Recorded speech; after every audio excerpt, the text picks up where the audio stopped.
Do you need a financial advisor? Probably not.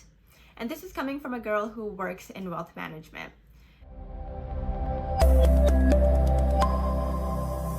Hi everyone, my name is Wahidah. I am your investing coach, Wahidah. This is where you are able to learn how to invest and build wealth, even if you're the first in your family to do so. If you don't know anything about investing, don't feel guilty, don't feel like you're behind. This information really wasn't taught to us in school, but we're gonna learn it here. We're gonna learn it now. In this video, we're gonna break down the different ways to start investing and the pros and cons of each different paths. We're going to take a look at the Robo Advisor, the DIY brokerages, and actual human beings, the financial advisor. So we'll take a look at the pros and cons of each. And first and foremost, I know everyone will benefit from financial planning. However, the cost of it, if you're trying to go with an advisor, can be out of budget for a lot of people. And for a lot of us, we may not even qualify as clients. We may not have enough investable assets to even be accepted at a firm.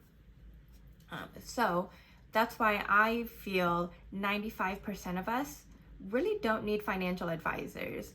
95% of us don't have complicated enough numbers and assets that we're not able to do it ourselves. Let's look at the different systems and platforms where we can start getting invested. Number one, we're going to take a look at the Robo Advisors.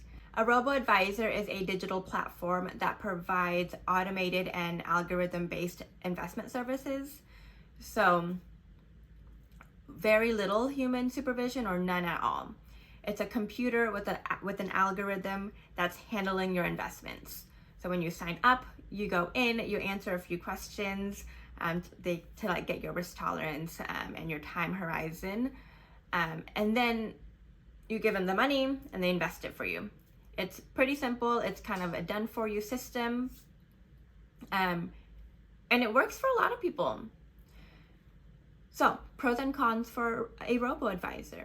A robo-advisor is pretty simple to use, right? So you kind of just sign up, you create a profile, answer some questions, and you give your money, and they manage it. And the management fee is pretty low.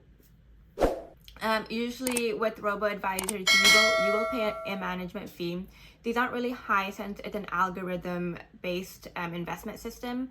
So it's essentially just a computer behind there working for you. So usually the fee can range from 0.25% to 0.5% of asset under management of all your assets invested with them. So that means that no matter what happens to the account, maybe it goes up or go down in any time period, yearly they're still going to charge you that 0.25 or 0.5% for the fee to invest your assets. So if you have $10,000 invested in a robo-advisor and a fee is 0.25%, that would cost you $25 a year. Another con is there's a little customization. So to make things simpler on the robo-advisor side, sometimes they don't let you pick and choose what you get to be invested in. You kind of just hand over your funds and they invest it for you. So if you want to be more specific in investing in some stocks or certain index fund and they don't have it, then you may not have access to that investment on that platform.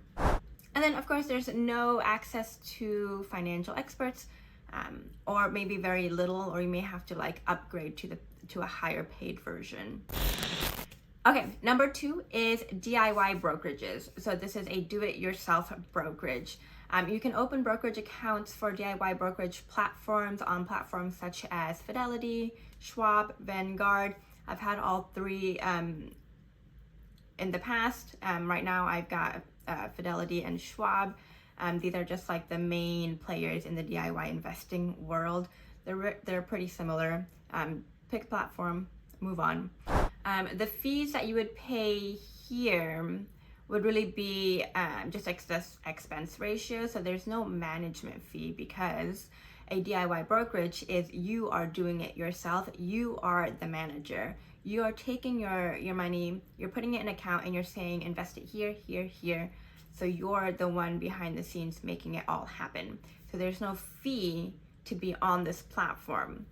Really the only fees, if you're investing in like index funds and ETFs, would be the expense ratio. The expense ratio is essentially the amount that they're charging you, the index fund or ETF is charging you to be invested in that fund.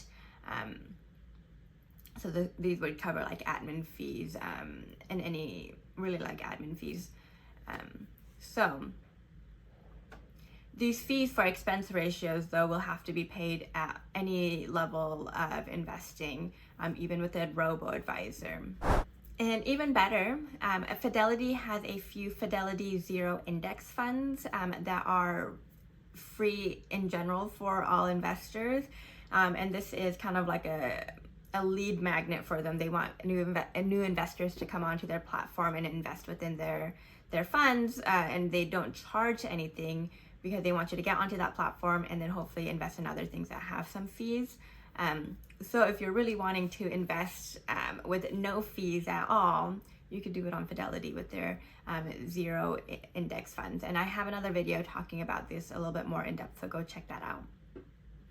Okay, let's take a look at the pros and cons of the DIY brokerage. So if you're investing on this platform, it's the least expensive way to do it, right? Because you are the manager, you're the money manager. So you're not paying anyone to do it for you. You can make your own financial decisions. So if you're wanting to invest in certain index funds or ETF or some stocks or some bonds that are pretty specific, you can do that. So it gives you the most flexibility. Cons are that it's got a steep learning curve, right? But it's not a ginormous learning curve. Like, we can do it, and I'll teach you how, but there's still a learning curve. And with it being a DIY, there's little to no financial experts that you can reach out to. There is a lot of like educational content on these platforms, but because you're not paying like a management fee, there isn't someone you can reach out to ask questions or like to like take a look into your account to see like, what should I do? Because you're the money manager. And the third way we could get invested is by going with a financial advisor or certified financial planner. This is, again, the most expensive way to do it. Usually the fee is around like 1% of your assets per year that they'll charge. So maybe you invested $10,000 and it cost you 1% of your AUM, of your asset under management.